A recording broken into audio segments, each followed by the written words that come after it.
নমস্কার বন্ধুরা, কেমন আছেন সবাই? তো আশা করছি সবাই ভালো আছেন। এখন আমি আমার বাপের বাড়িতে এসেছি। তো বাপের বাড়িতে এই ছোট গাছটিতেও দেখুন আম হয়েছে। তো অনেকগুলোই আম হয়েছিল, পেড়ে নিয়েছে আর কয়েকটা মাত্র আছে।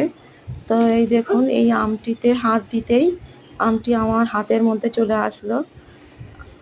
আমটি গাছেই পেকে গেছে, তো কেটে আপনাদের দেখাবো আমটি।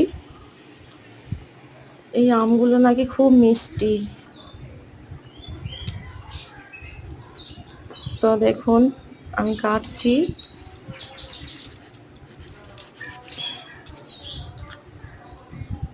ভিতরের রং দেখুন, খুব সুন্দর, খুব সুন্দর এই ভিতর।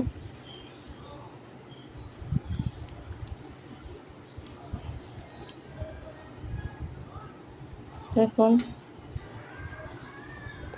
খুব দারুণ না?